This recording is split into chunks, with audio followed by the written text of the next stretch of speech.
Ассаламу алейкум, это профессиональный спорт, с вами я, Адам Ахмадов. Сегодня у нас футбольный мастер-класс. Главный тренер команды Терек-2 Магомед Адиев согласился провести для зрителей профессионального спорта открытую тренировку. Сегодня на поле Академии футбола «Рамзан» футболисты и тренеры покажут, как нужно действовать в той или иной игровой ситуации.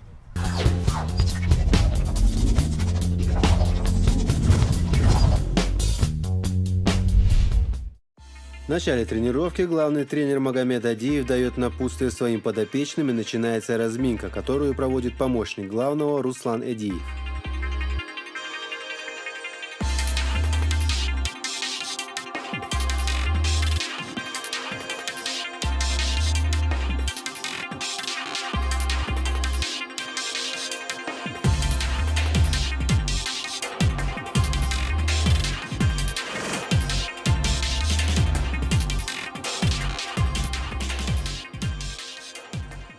В день, когда мы снимали этот материал, Терек-2 как раз готовился к выезду в Ставрополь. Подопечным Адиева предстоял матч с лидером своей зоны местным «Динамо», и поэтому упор был сделан на тактические упражнения. Все время перестроение, ребят. Они много вот этих на краях играют люди, и туда все время на края между дают передачи и бегут. Вот у них вся игра. Из-за этого надо перестраиваться, чтобы крайние защитники у нас все время перестроения были. Да. Да, хорош, Муслим, тоже нормально. Вот эти развороты. Да, Аслан, молодец. Аят, не давай ударяться. Аят, ломахните сразу одним. Быстрее двигай мяч. Да, Муслим, молодец. Тоха. Быстрее двигаем. Ходи, Аят. Все нормально. Подготовка к нашему предыдущему сопернику, а так по плану это хоть и тактическая тренировка, но она идет по плану, как бы подготовка Терека-2 к предстоящей игре с «Динамо» Ставрополем, одним из лидеров нашей зоны, даже не одним, а с лидером мы едем играть. Мы в сегодняшней тренировке уповали на определенные, на наш взгляд, слабости «Динамо» Ставрополя и моделировали то, как мы хотим играть в предстоящей этой игре, как при оборонительных построениях, так и при атакующих построениях. Современный футбол предполагает быстрые перемещения, скорость мышления, поэтому на тренировках отрабатываются те или иные действия, и игроки уже во время матча знают, где кто должен быть, что позволяет им не тратить время на раздумья и быстро развивать свои атаки. Однако частенько на поле бывают ситуации, когда необходима импровизация, какие-то нестандартные действия. Мама, я сейчас вам не показываю, они идут по 5 человек, бывает 4 идут, бывает 5. Такое, чтобы в какой-то игре, я там несколько игр видел, чтобы как-то они бежали, такого нету. Могут, знаешь, произвольно сами блок поставить. Могут его не ставить, могут 1, 2, 3, 4 побежать. У них все, знаете, видно, они не наигрывают, это прям, это чувство, так хаотично они сами. Просто ребята высокие, и вот этот Сердюков постоянно туда, наверх идут. Из-за этого я вам сейчас не говорю, куда они хаотично бегают. Мяч Рамзану и на всю ширину играем. Давай, атаку играем. Это оборона, перестроение. Там будем где-то останавливать. Давай. Да, хорош, набирай. Зелим, набирай. Идет игра.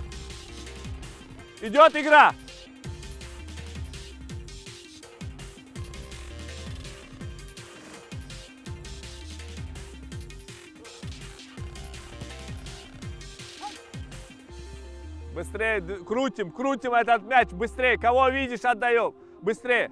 Хорош, Джабраил. Идет игра. Идет, на линию вывеси. Пошли, построились.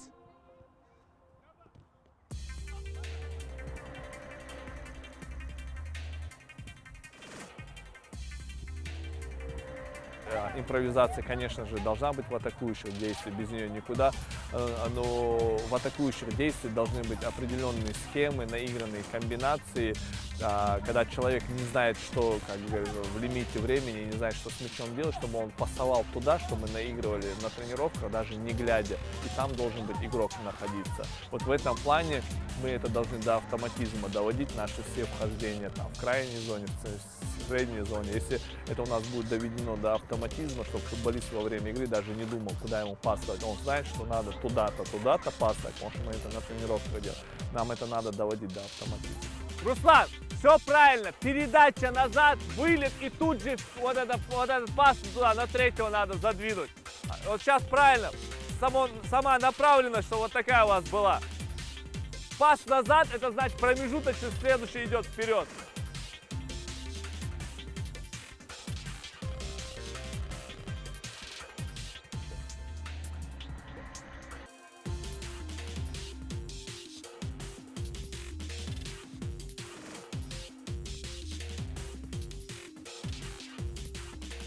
Если рядом, Руслан, в игре идет атака, там Тоха сюда выдернул, защитники поднялись, и видишь, есть где момент бежать, вам одному всегда надо будет подниматься. Все время один туда должен быть вверх. Это дальний.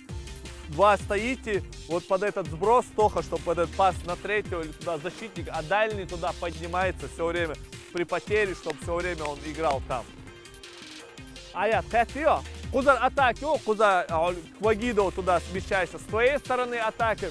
Также выдергиваешь этого защитника, под тебя опорный, подстраиваешь ему, ставишь этот мяч и туда. Алибек, высоко поднимаемся, защитники.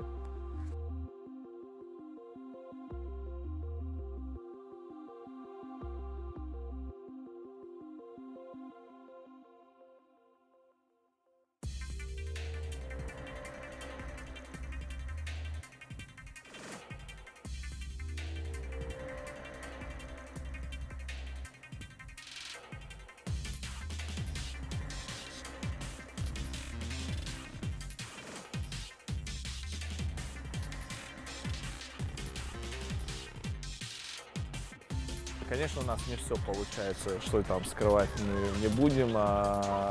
Даже это видно по нашим 6 играх, мы забили очень мало голов, всего лишь 2 гола забили. Но опять же и пропустили мы всего лишь 3 гола. Это меньше всех в лиге мы пропустили голов. Мы хотим как бы проповедовать этот атакующий футбол, но как бы это еще мы далеки от совершенства, можно сказать. После отработки разных тактических схем начинается практика. Команда играет двухсторонку. Здесь, естественно, важно показывать качество игры, а не результат. Тренер требует, чтобы защитники действовали уверенно, того же он просит и у нападающих. Тренер хочет, чтобы команда атаковала флангами. Это позволяет растянуть оборону соперника и создавать максимальное количество свободных зон, куда должны врываться футболисты атаки.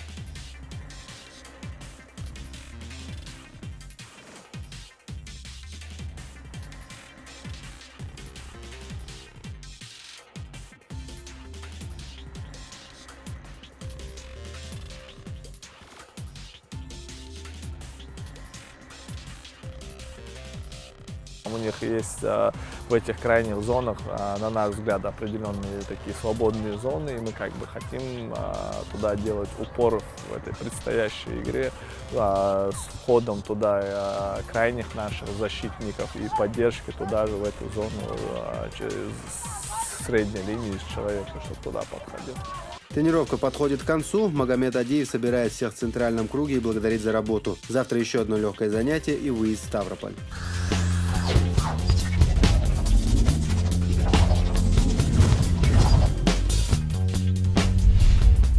Далее у нас рубрика «Спорт Ньюс». Давайте посмотрим, что интересного произошло за последнее время в мире спорта.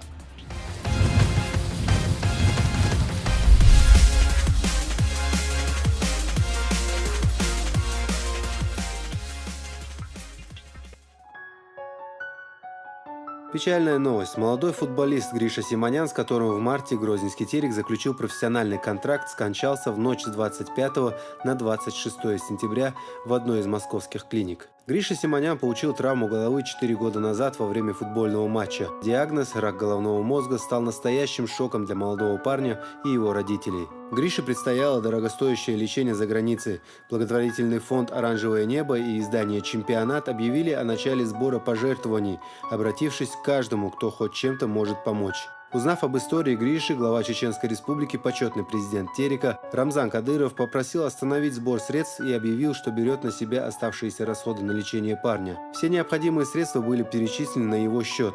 В одночасье мечта молодого футболиста, столкнувшегося лицом к лицу со сложнейшей жизненной ситуацией в возрасте 18 лет, стала реальностью. Футбольный клуб «Терек» заключает с ним профессиональный контракт, а уже 7 апреля Гриша отправляется в Германию на лечение. 15 сентября Гриша с родителями должен был вылететь в Германию на очередной курс лечения, однако из-за ухудшения состояния здоровья было решено отложить поездку. В конце прошлой недели Симонян был доставлен в Боткинскую больницу, ему была сделана операция, после которой он был введен в состояние искусственной комы. Но чуда не произошло, из комы Гриша не вышел.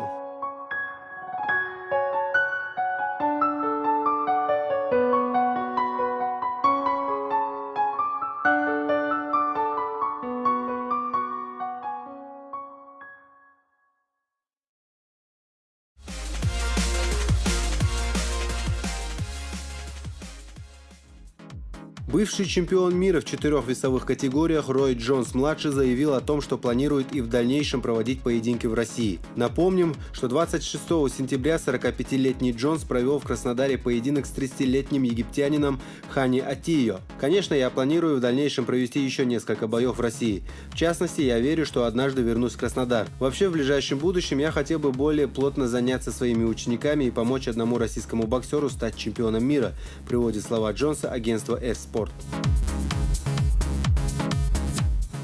Заур Садаев отметился первыми результативными действиями в составе нового клуба. В матче 9-го тура чемпионата Польши Лех из Познани, за который на правах аренды и играя чеченский нападающий, принимал на своем поле Завишу. Садаев вышел в стартовом составе, и уже на 13-й минуте ему удалось отличиться. На этом форвард, права на которого принадлежат Тереку, не остановился. Сначала он отдал голевую передачу, а затем заработал пенальти, с которого Лех забил еще один гол. В итоге матч завершился крупной победой хозяев 6-2.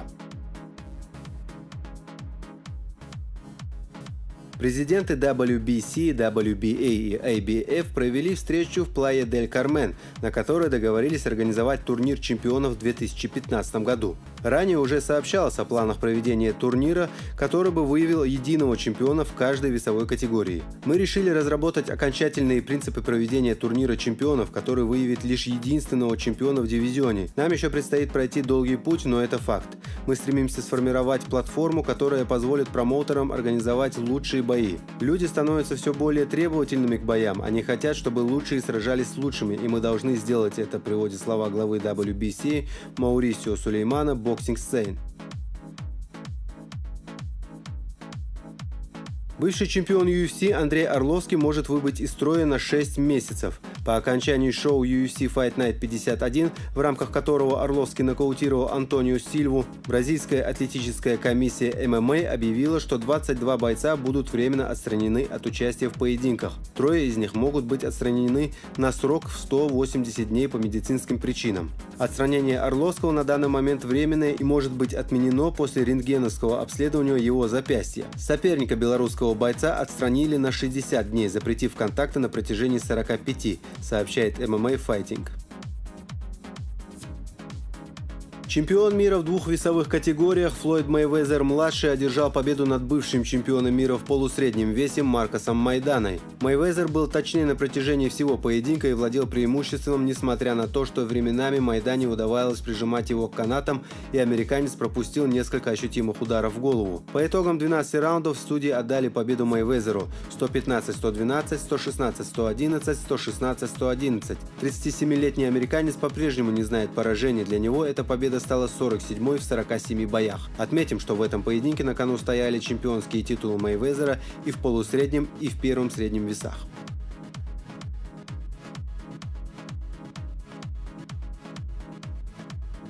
Стал известен полный карт турнира ACB 10 Coliseum Time, который пройдет в новом спорткомплексе «Колизей» в Грозном 4 октября. В главном бою вечера местный полутяж Абдулкерим Эдилов встретится с парагвайским нокаутером Кристианом Торресом по прозвищу «Резня». Также отметим поединок популярного российского полулегковеса Михаила Малютина с шотландцем Джоном Коллином. Бывший чемпион М1 в легком весе Муса Хаманаев выступит против американца Эрика Рейнольдса. На ваших экранах вы видите полный карт турнира ACB 10 Coliseum Time.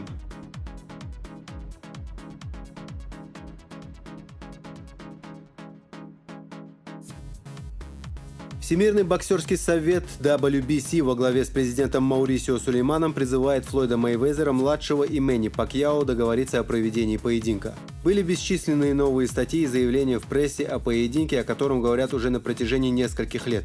Очевидно, что мир хочет видеть бой Мейвезер-Пакьяо. WBC настоящим пресс-релизом призывает Мейвезера и Пакьяо сесть за стол переговоров и организовать поединок, если Мэнни победит в своем следующем бою, в котором он встретится с Крисом Алгиери, сообщается на официальном сайте WBC.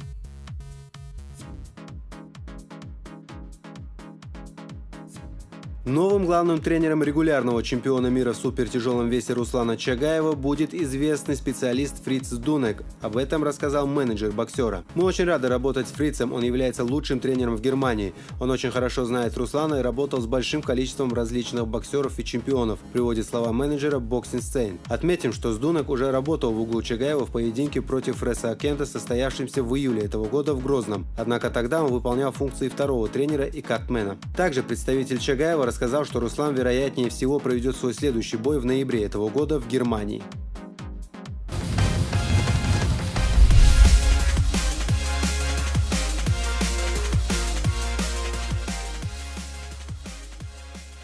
Вот и все на сегодня. Я с вами прощаюсь. До новых встреч. Болейте за наших спортсменов, где бы вы ни были, и смотрите спорт на канале Грозный. Адекельши.